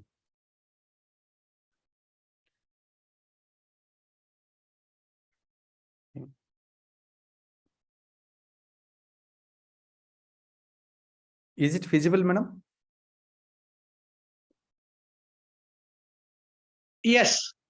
Okay, okay, sir. I think my voice is also audible, I feel. Yes, sir. Yes. Okay. Welcome to. I want to highlight. I'm Dr. Rajesh Konur. Okay, I'm working here Gurji Holy Family Hospital, College of Nursing, as a professor at an Eudoxia Research University and Eudoxia Research Center, and also at an Textile American University as an honorary professor, and also honorary chancellor at an Nalanda International Research University. Okay, with this one, I want to highlight my field is in nursing, so I want to say that when nurses will the agents for the peace. Okay, with this one, just I want to introduce the peace, causes, responses, and violence and nursing role. Okay, of course, we have seen that when peace, it is a multi-modal approach. According to Lord Buddha, we are what we think. All that we are arises with our thoughts. With our thoughts, we make the world. Means for getting in peace, okay, it has to be come through our own self. Okay, of course, we have known that when peace is the tranquility. Okay, tranquility of the mind, and when you are in tranquil, okay, in your mind, it spreads a lot. Okay, it disseminates in the environment.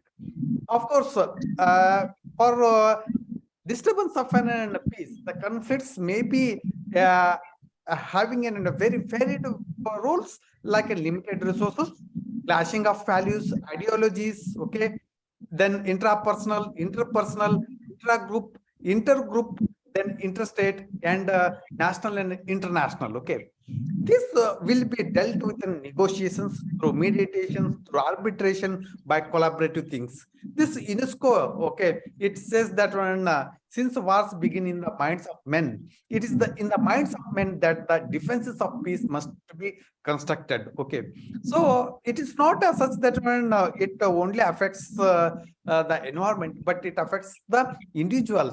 So conflicts, it affects, it disturbs the peace, not only the environment, but the biopsychosocial. Okay, it is having an impact on himself only, like in withdrawing, dominating, submitting, engaging, and facilitating means anxiety. Maybe in the form of a violence, direct or in structural violence, or in indirectly. Okay, like in hate crimes, ethnic cleansing, rape, murder, war, police brutality. Okay, because of an poverty, unemployment. If you have seen that today's thing is in a very much unemployed. Okay, discrimination, poor healthcare, housing, racial profiling, and corrupt political system, poor accountability of an misuse of an power. And also in other way, we are degrading in our moral values. Okay, morals, moral community, and we are not thinking that when there are others and we. What if you see in Indian philosophy or in Sanatana philosophy, they will say that in Vasudhaiva Kutumbakam, but in practically we are against it. Okay, means we are not following it because of the degradation of an moral values. Okay, so it may be a social, evaluative, fundamental, self-serving bias, Okay, zero-sum thinking attributed to projection and just world thinking. And also it has zero prioritized the social justice. So we need an open dialogue and critique, okay, and having a very good communication what we are doing it. Pluralism, we accept it and we have to follow it for moral things, and also we have to challenge the injustice very, very constructively. In this one, okay, one of the component is in health. Health brings in peace to the whole world or to the global. The nurse plays a very important role because nursing is a profession of caring. It is an art and science, and it is looks in a holistic way, including the individual in the physiological, psychological, social, cultural, intellectual, and spiritual way. So nursing, if you see, and considering as the whole person, whole community, and whole globe as an individual. Okay, this is the approach of nursing. So it includes a comprehensive way of dealing with the person to meet the self-care needs, okay, as an individual, as a community, as a globe. It accounts for individual responsibility and personal well-being.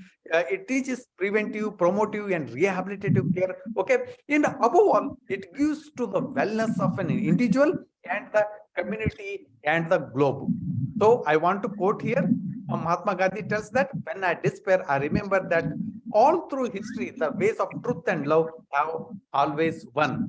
So with this one, I want to conclude, health is wealth. Peace is a primary sign of a good health. Quality healthcare of finances start with the prevention of disease, with promotion and rehabilitative things. And they give a holistic care through evidence-based practice and best practices. And it is there in their DNA for transfer of skills and knowledge, okay, because nurses are born to care. Nurses for peace goes far further in transferring their knowledge and skills than their own community and facility and border, okay. I want to say how the peace comes. In the Bhagavad Gita, Krishna tells that the one who is not connected with the Supreme can have neither transcendental intelligence nor a steady mind, without which there is no possibility of peace. And how can there be any happiness without peace? So it starts from your own self. When you are in peace, automatically it disseminates into the outer periphery of the individual, and above all, we can bring the peace into the world. With this one, I thank you, Dr. Bob, sir, and also Hansel, sir, for giving me an opportunity and to serve you, sir. Thank you, one and all. Thank you. Thank you, sir. Thank you so much. Thank you so much, Dr. Rajesh. It's very, very thought-provoking, and I always believe that health is wealth, and good health is a good mind, and that is a good citizen. And everything is actually, if you have a good health, then definitely a good mental strength will be definitely going to bring the world a change. So thank you for your wonderful presentation, very crisp, but yet very, very thought-provoking. And we have also heard so much about Florence Nightingale, that as a nurse, so she had given so much of inspiration, not only to the profession, but all the women and men in general. We are now going to move on to our next speaker, and we are having Dr. Ashok Kumar Dhali. No, he's not here. Yeah. But can we when we go to Professor Bashir Ameru? Yeah, he is here, so that we can. Can we have Professor Bashir Ameru? No, Bashir is not here. Professor Manuel is here, so that. And what about Kalpana Satija? Kalpana's internet, she's trying to join. Connect. Okay. Unfortunately, because of the snack. Okay, glitch. So we are now going to have Professor Manuel Ferrer Garabel. Good afternoon, everybody. Good morning in the US. Good afternoon. And good afternoon. Good evening. Good afternoon. Good afternoon. Of course. I would request Professor Ganguly to introduce him. Professor Manuel, actually, that he is a person of lot of activities and scholarly person. He is a lawyer. He is a very professional lawyer, also in the country, in the different country in Spain, Middle East, and he travels all the time. When I call him, he's another country. So he's a very, significant personality and lovable person. And for his work, academic, as well as our work in the other, activities, especially management. He's the president and the head of the Al Khalifa University there. It is the international university.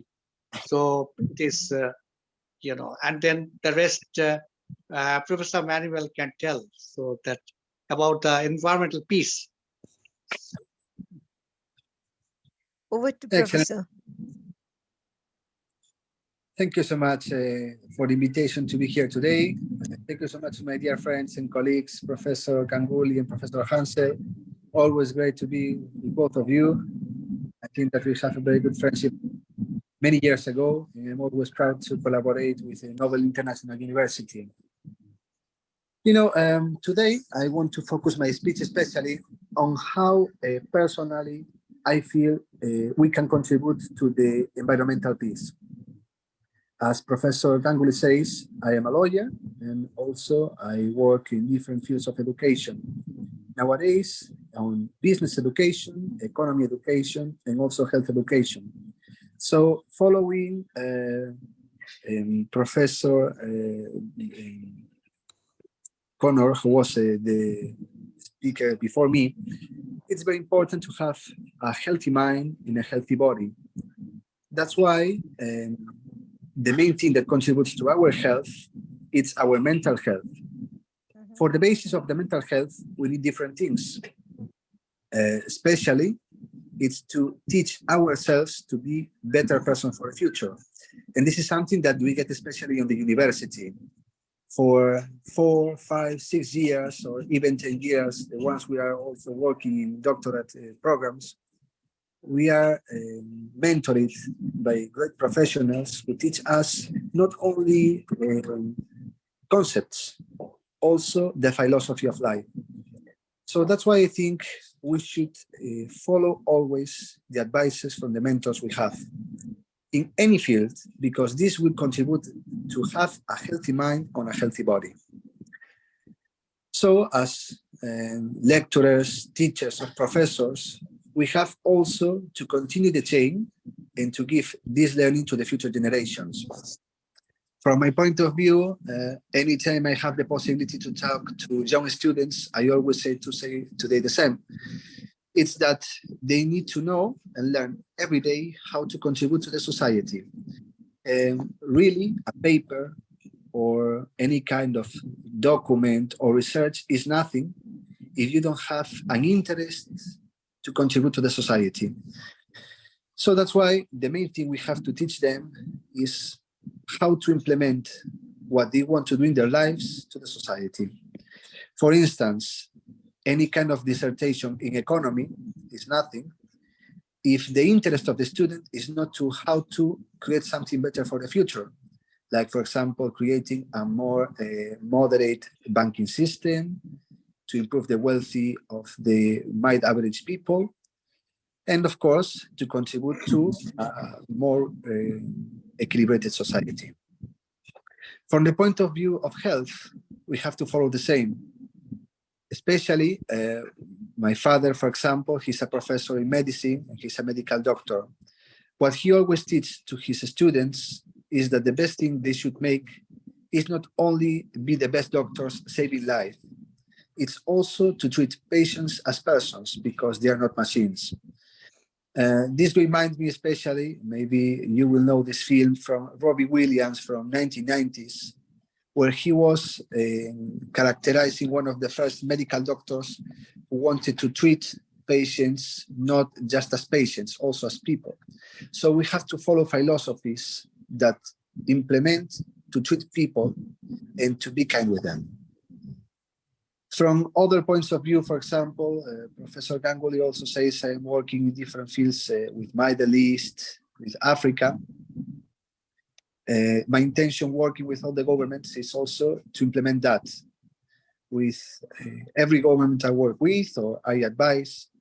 the things I always wanted to do is to understand how they contribute to the society and also to assist them in my humble way, how to help them.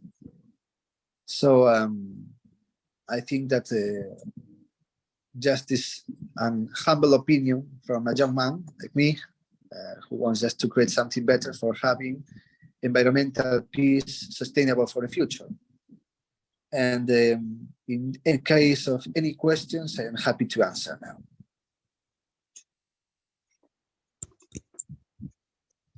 Thank you so much, Professor Dr. Manuel. I think if the floor is open now, if anyone wants to ask any question, and we got a couple of questions. I just coming up from I think Mamta Nanda, and she was asking about that can social disharmony has a direct impact on the environment and vice versa, because human beings are known as a social animals but not as a political or economic. So it's not so isn't it social harmony is the center of peace? So that was a question posed by Mamta Nanda. So Professor Manuel, would you like to answer her question? Yeah, of course. Well, first of all, thank you so much for the question. I feel it really interesting. And that's all. We have to contribute to the society in every measure. We are not only animals. We are political activists in our own way. We are contributors to economy because we are providers of services, and we are clients. And what we have to do is to not only focusing in earning, in getting things from ourselves, it's also to contribute. Because the main issue, for example, with some companies is that, or even in the universities, many universities or business schools, they teach the students of how to be wolves, how they should take money from the world and not providing something as a feedback. And this is really a mistake. What we have to teach to young people is that any of us has to contribute in both ways reciprocally. If we don't give something to the society, we won't get it also, because we are providers and we are clients of anything. Yeah, absolutely. So just not taking from the nature, we have to give it back in a best possible way, because otherwise, if there's a disbalance, then we, the humans, are going to be the biggest sufferer. Because if you see the nature goes in its own rhythm, they are peaceful. It is we, the humans, are making it a turmoil for them. So when the nature actually became aggressive, then we have to pay the price. So keeping that note, environmental peace has to come from within, both from inside as well as external. So how we are going to balance it is through the various methods that can be operated, but at the end of the day, we have to be more peaceful. We have to be more, should have a peaceful coexistence, harmony, love, humanitarian ground. We have to be more sensitive towards each other, and that is going to bring peace to our environment first. So where this aggressions, this violence is actually had to come to an end, and we, the educated gentry, we have to bring this change. So with that note, I would now request Professor Ganguly and Professor Hansel to say a few words about this session. I think we had come to an end, and we had almost, yes. Is there any other speakers who has been? Before that, I want to give the chance to talk to Professor Mary Jo Reddy, because she's waiting to say something. Okay. You are sick before the reason. Okay, fine. Mary Jo. Just two things. Excuse me, I am a little bit out of it today. We are having Mary Jo, right? Great.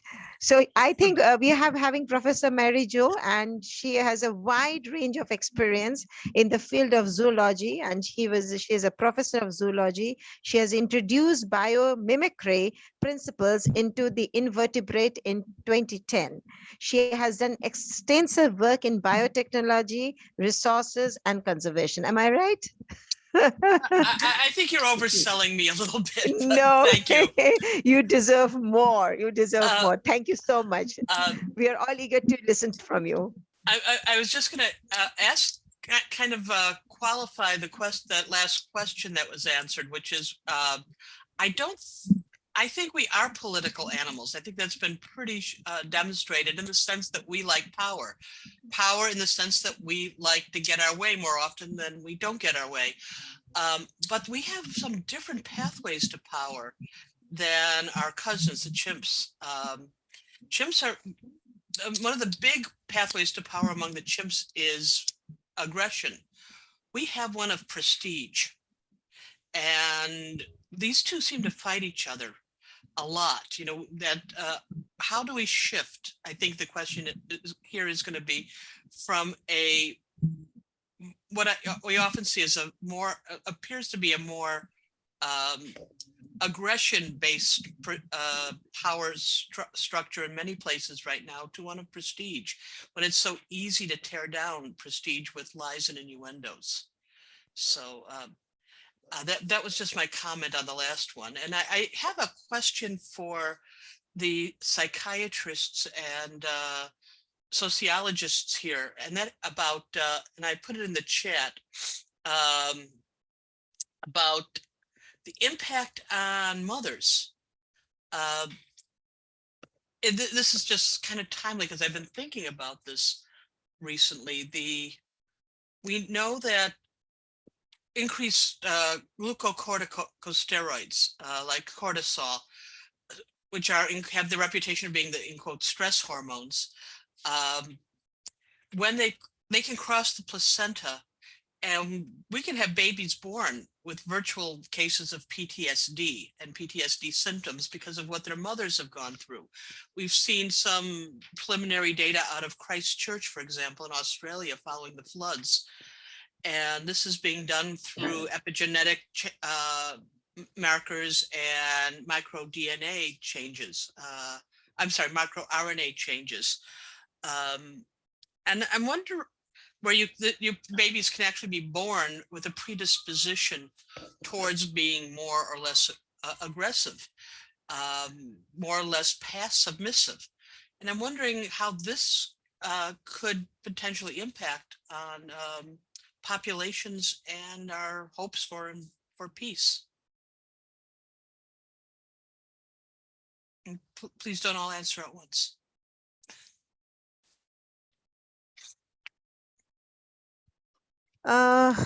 Is there one who is going to answer? Professor Mary Jo? I think no, none of them are there. It's something I've just not seen much on, and yeah, I think it's going to be a very something that's going to be coming up.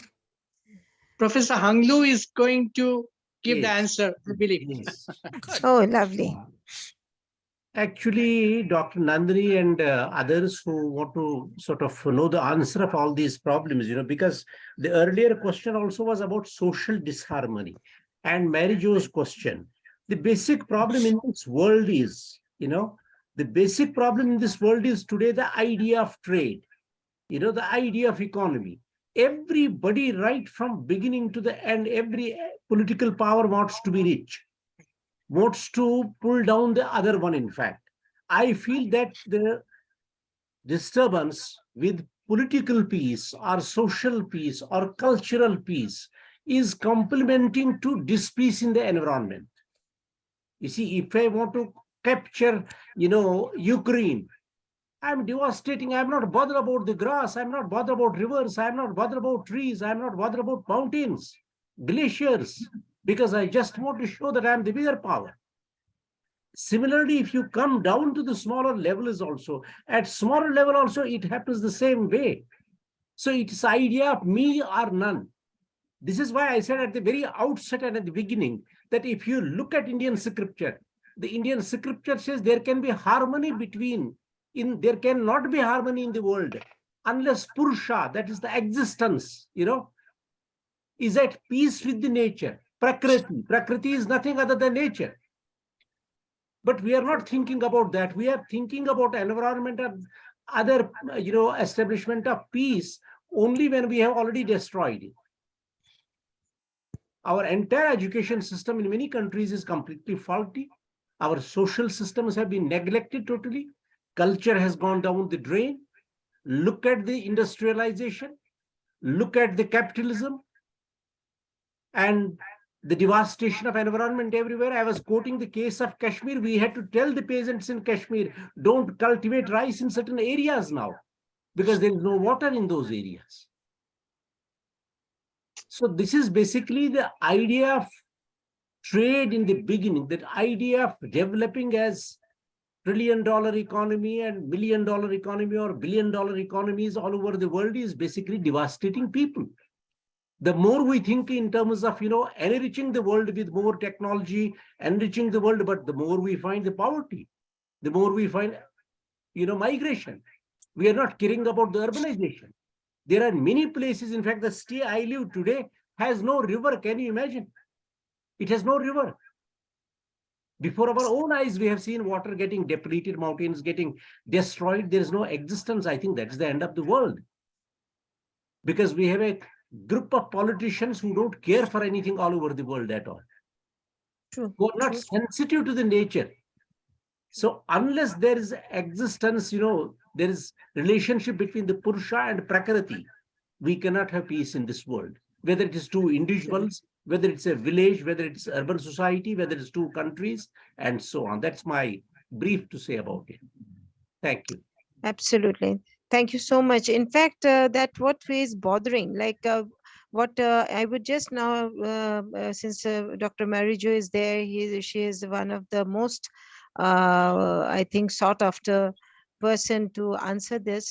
I sometimes believe, because in India, what I'm seeing now, if the mostly the youth and especially the girls and the women, they have taken up smoking as a part of their fashion, and moreover, they can see the restlessness among the children within the age group of maybe from 10 or might be much earlier, and most of the schools are getting affected.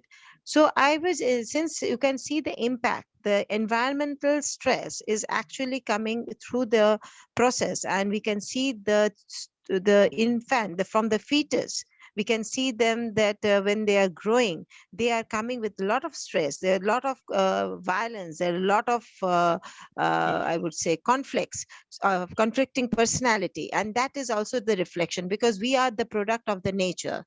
So I would request Professor Marijo to just enlighten me a little more that how we can tackle, because I'm an educator, I'm into a school, I'm into the colleges, and when I see that the youth is totally, they're getting devastated because of this this kind of an atmosphere that they have been raised, which is really, really alarming. I don't know how to tackle it.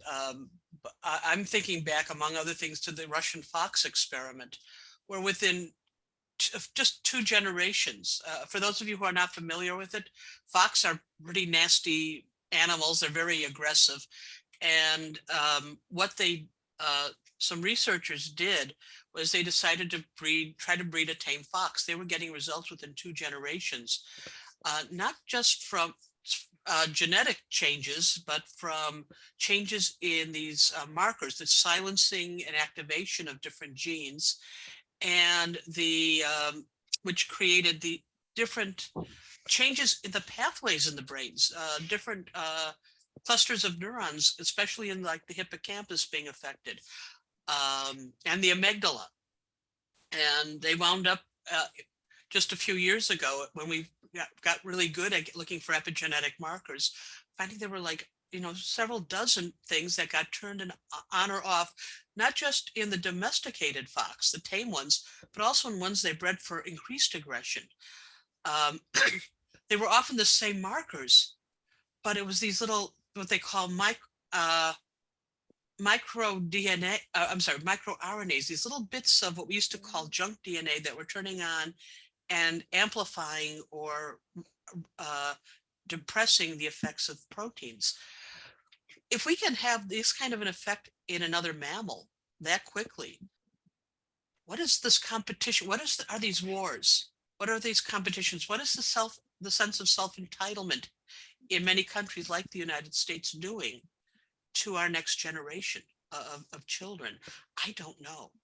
So I would like to intervene here for a moment if yeah. Professor Rogers and Professor Bob. Can I just intervene? Of course, sir. Actually, now it is become as a trend. There is a book here. I would, Yes. yeah. I would just like to mention that there is a book here. I have read this book, Hidden Chinese Mirage is the name of the book. When you study this book, you can see how bigger powers were trying to sell drugs to India in the very beginning of, much earlier to 19th century, where they did not succeed at all. And this entire development took place in China, Nepal, Burma, Taiwan. The money was invested for the best universities in US. There's a proof here. Stanford, Harvard, many other universities listed. The foundation of those universities was laid down on the money that was earned on drugs. There are 7 truckloads of drugs that start from Afghanistan and go all over the world. But what are our politicians doing about it? What are our intellectuals doing about it? The whole youth is getting devastated, and it's not special to India only, I can tell you, as Dr. Nandi very rightly said about the girls, but it's very true of whole world, in fact. It's very true of Pakistan, it's very true of entire South Asia. It's very true of many other European countries as well. Very true. No, it's very alarming in many ways, because when we are sitting in this kind of a discussion with so many, thought-provoking, and we are responsible citizen of this world, we just sometimes feel that where we are heading towards, is it somewhere we are making mistake? Because our generations, on the other day, my daughter was saying that you never refrained from plastic. It is because of your generation who never said to the plastic, and today you see this as global warming, so much of pollutions, etc. And which is to some extent true, that we were too lackadaisical, we never knew it, or rather we didn't show much of the concern. And during that period from 60s or 50s to late 2010-20, there were a lot more things could have been controlled. And one more thing which I feel, that we the citizens has given the sovereignty to these politicians and political parties, and they are now steering. So it is also the onus of the citizens that we have to raise our bar, so to make our world more habitable, more beautiful, because it is beautiful. It is we that making devastation to that. So thank you so much, Professor Dr. Hanglu and Professor Dr. Joe, that you had given so much of inputs in this particular topic. I'm now going to over to Dr. Ganguly to say a few words, or shall we close the Before session that, today? Professor Roger Hansel wanted to say something. Sure. This discussion has been interesting in that we have a contrast between the biologist who looks at adaptation and the social, excuse the word, activist, who would like to see the adaptation, that is, the behavioral change, and of course, all of the political implications of that. We have been looking at how systems change, and we have, in particular, been looking at self-organizing systems. And it's clear that physical systems have a kind of adaptation. That is, that the forces across the system are accommodated. The system finds out how to modify its structure. I'm speaking in terms that will make scientists angry. So we've looked then for a word that explains this finding solutions by physical systems. And we think we've got a possibility there. The word reperire, in Latin it's reperire. In English it would be repariation. That is, the system discovers finds ways of adapting to its environment, not through the biological methods, but through fundamentally physical methods. So we can look at the environment then as adapting to us as a force across the environmental system. We can also look at the biological system adapting to the problems of the modern world, Mary Jo's approach, and we can look at Dr. Hanlu's solution of the political problems through our changing our behavior. So we don't adapt in the biological sense, but in the behavioral sense. And the physical system has its own methods of approaching. But we can expect the environment, the physical environment, to change as well. So that's another point of view. Thank you.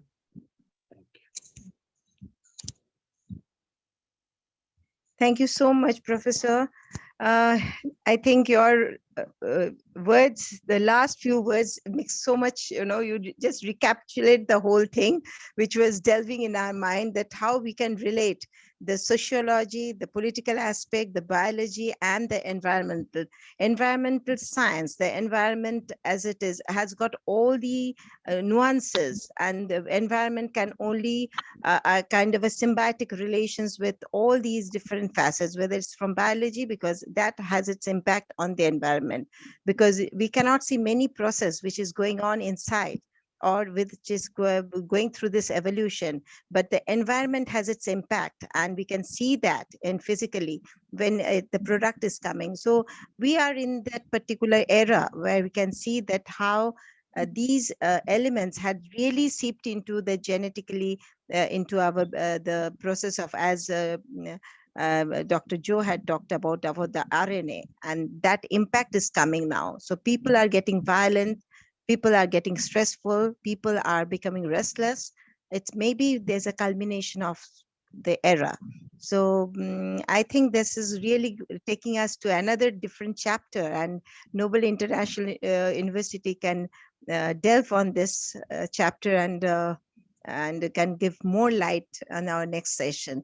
So I think we are coming to an end to this particular session. It is so very enjoyable, so engrossing, and with so much of, it's so knowledgeable for all of us who had attended and being part of it. So I would now over to Dr. Professor Ganguly, if Thank you, Nandini, for your, that coordination for this webinar, international webinar. It is just the start. Thank you. But excellently that it has been organized by the few eminent speakers, international level. They are here, and many speakers are already wanted to talk, so that we will make series of speakers in the several sessions. Yes. In the meantime, also we give chance for those who can give the elaborately lecture, like Professor Hanglu, Professor Gojer, Professor Mario, in the long lecture in between. Yes. That will be excellent, and that will come as our course material for the student, so they can also listen and learn. Now the time has come to show the practical demonstration, not just only just talking, has to be done by, that is the students could be inspired. There's no inspiration. If someone is born here, so before he said that boy and girl is looking the other pictures, like Swami Vivekananda, Netaji Subhash Chandra Bose, right, Mahatma Gandhi, and also the other personalities, those who are there. But where is the present world? We have to, at least through our Noble University, we have to create our image in such a way that first we have to be pure and very much environmental friendly. and love to the people and the humanitarian peace. What is the real culture of the India? There's a Vedic culture. We have to bring back that. Absolutely. Right? So this is the most important thing. And we found excellent people in our university like Professor Ratan Lal Hangdu. He's an eminent scholar and connected with the many universities, not in India, but internationally. So I request Professor Hangdu to bring all the resources from the other universities that we can and bring it to the Nobel. Best of the best people will come, screen it and bring it here. And then we can work it out. We can get the funding and the grant. I can assure you, sir, we'll certainly do it. Thank you. Thank you very much, Professor Hanglu. So that you are now in India, but you are a American citizen. I know that your daughter is a medical doctor at the United States. So that I'm very happy that you are here, and you must visit to Toronto and meet us in person.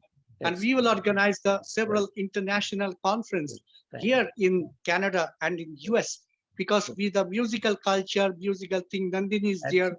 He's also organizing some, I think that is eminent special personalities of the music. Music is a part of the life. We forgot the music. We go for the rock music, dance, which has no meaning. So sorry, I don't understand actually those things. Those are good.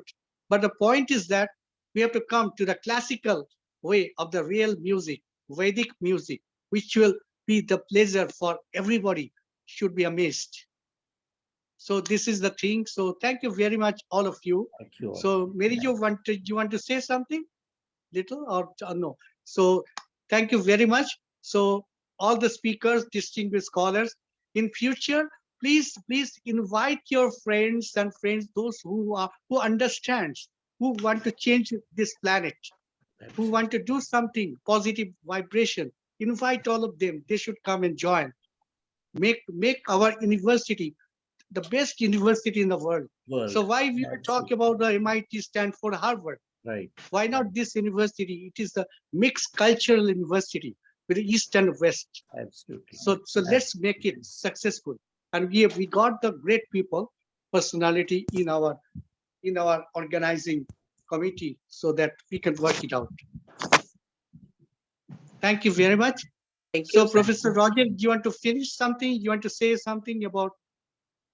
Just thank you, everybody. It's been a learning experience. It's been good for, I think, for all of us. Absolutely.